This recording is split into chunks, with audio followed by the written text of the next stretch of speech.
Free speech is a bit like babies, you know? Almost everybody claims to love it, but the moment things become inconvenient, we throw it off the edge of a cliff. But unlike babies, free speech isn't completely worthless.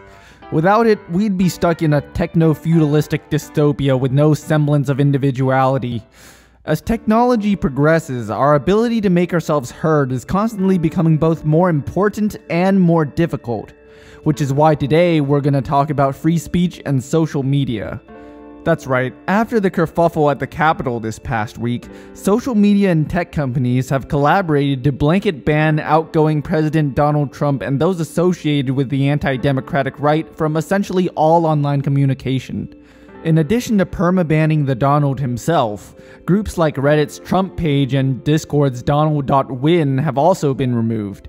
Even more alarmingly, Amazon AWS has ceased cloud services for far-right social media site Parler, with the Parler app being removed from both the Apple and Google Play stores altogether. Now, when I say alarmingly, I mean that this is the first time we've really seen the tech giants flex their speech-altering muscle to such an extent, and I have a feeling this isn't even their final form. We should all be concerned about what this means for the future, so today we'll be breaking down the specific circumstances of the current situation, as well as how best to position ourselves for future battles.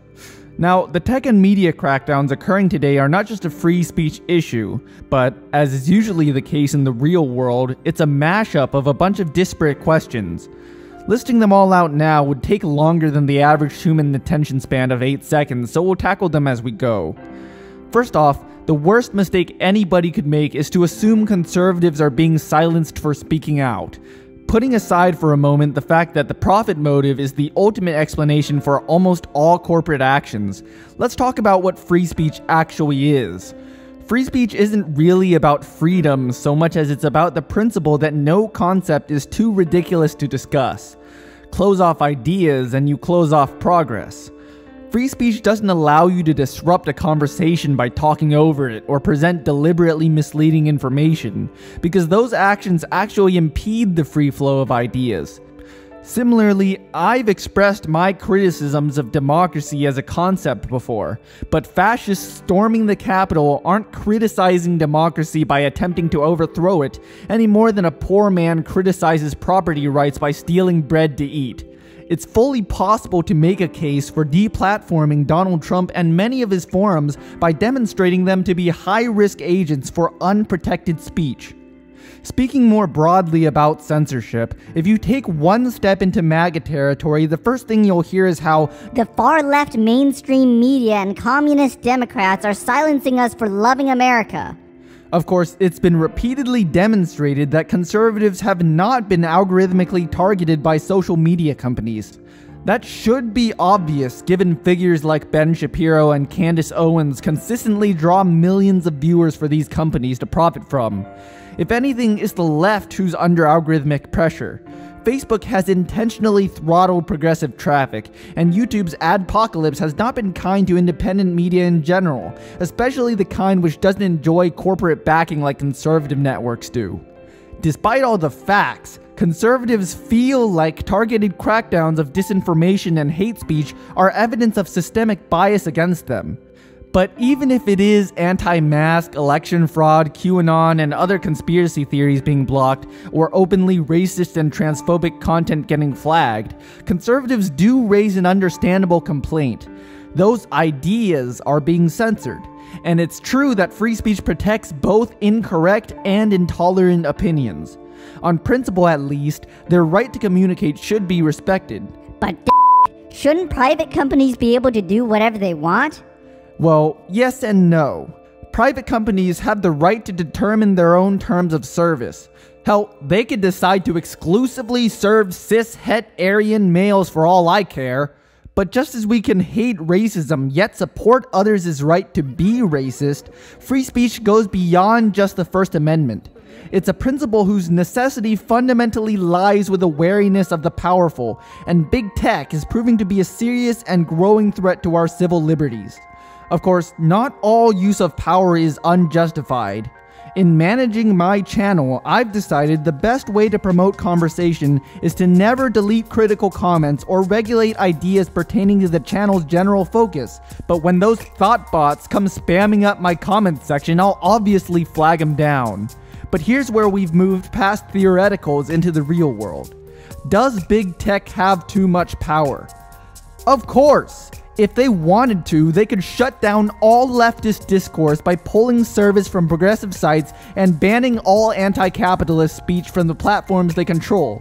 On principle, we should be opposing every expansion of power they attempt.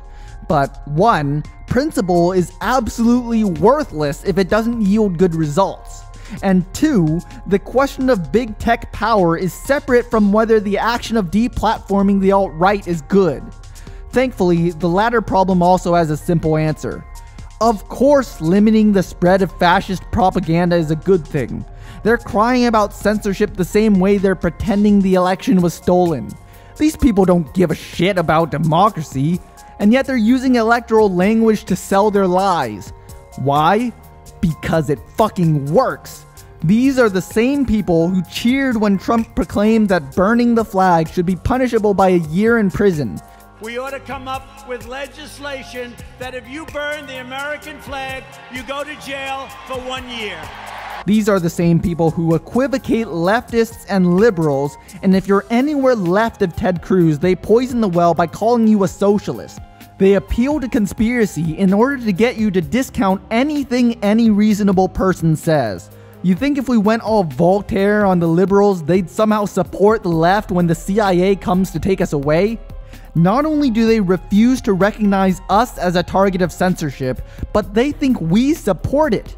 Because fascism always runs on fear and self-victimization. When conservatives whine about media bias, they're not just talking about censorship. If a post receives so much as a fact check or content warning, which I will remind you is speech, they absolutely lose their shit and retreat to their safe space echo chambers. It's never been about free speech. They just hate fact checks because they rely on their feelings to make decisions. On the other hand, if the fascists storming the Capitol had been successful, Tsar Trump's first command would be to destroy the free press he hates so much, and book burning would commence starting with critical race theory until all that's left is some state-owned propaganda network plus the few private companies powerful enough to stave off absolute domination. You hear this one all the time. If leftists are really tolerant, then why don't they tolerate me being racist and misogynistic and transphobic? This is the paradox of tolerance. No society can be completely tolerant because the intolerant people will seize power and destroy all tolerance. I said back in October that even though I don't approve of killing people, I certainly wouldn't mind Donald Trump dying from COVID. Well, I disagree with silencing people, but hell, if everybody in the world right of Bernie Sanders were to have their tongues ripped out, I wouldn't disagree one bit. Many people who consider the paradox of tolerance conclude that it's okay not to tolerate intolerance, but I consider that somewhat of a cop-out answer. For an argument based not on principle but practicality, this solution provides remarkably little information and no real solutions. It may be obvious to me that capitalism is inherently oppressive and should be destroyed, but to many people, I just look like some nut who should be kept from power lest I change what's supposedly worked for so long. At what point can something be truly deemed intolerant enough to oppose? Well, we already recognize some limits. Remember how deception and violence, despite being forms of expression, are not considered protected speech? Our reasoning was that it conveys no clear ideas and directly impedes conversation and progress. These constraints on free speech provide specific responses to the paradox of tolerance while always maximizing ideas. The question is, if we want to transform today's society into the one we envision, should we allow private entities to go farther in restricting speech? To that, my answer is no. Donald Trump and his maggots can all be banned for directly inciting violence and going beyond the protection offered by current free speech standards. Any restrictions beyond that begin to interfere with progressive causes. Remember, Private companies have a financial incentive to silence leftists because we threaten their profits. If we allow the rich to control the public discourse, we may avoid losing, but we will never win. But what about the terms of service? Shouldn't private entities have full control of that? Not in this case. If we have an online forum dedicated to, let's say, cooking, and somebody shows up and begins pushing Nazi propaganda, that's obviously grounds for removal because it distracts from the topic of cooking. But when it comes to social media, there is no such focus. Think about it in terms of roads and buildings. Independent publishers like magazines or YouTube channels are like buildings in that they control everything and are therefore responsible for whatever happens within their walls. But social media is more like a road.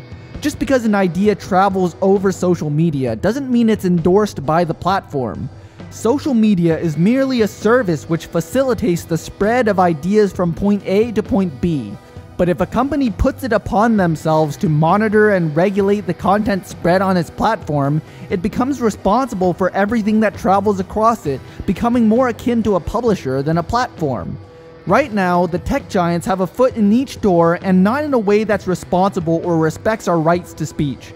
I don't mind if they publish fact checks or content warnings. There is a clear distinction between which messages are endorsed by the company and which are not. They can restrict advertising from certain subjects on request from their client advertisers, as long as it doesn't impede the core function of social media. I don't even care if they block all clickbait and bullshit like that. Those are all reasonable expansions of control that a private company is entitled to add to their TOS. But content takedowns and bans on the basis of misinformation or hate speech are unacceptable. Because what if, hypothetically, they shadow ban leftists even though we're correct? These days, social media is absolutely necessary for effective communications, and it should be inherently obvious that ideological discrimination will always land hardest on leftists. Corporations will find the flimsiest excuse to crush our traffic, and it's not like there are any viable alternatives. Self-described free speech sites are always just crawling with Nazis, and we've seen now with Parler's takedown that even those can be eliminated. You might as well build a private road around someone's house and then tell them they can't cross it. It's functionally no different from prison. That's why we have roads for travel, utilities for electricity and water, and a postal service for mail, all funded publicly. Now, I don't really trust the federal government to run a functional social media service, but the least we can do is demand tight regulations on private tech so they fulfill their intended function in order to protect our own interests and the possibility of a better future. Holy shit, that was a long one. Free speech is a complex topic, but I can't stress enough how important it is. Some leftists are beginning to look down on free speech absolutists, even though I think they have a very good point. So I'm sure you'll tell me how wrong I am in the comments section or something. I'm just gonna go to sleep now because this is absolutely tiring to talk about. Goodbye. I'm and I approve this message.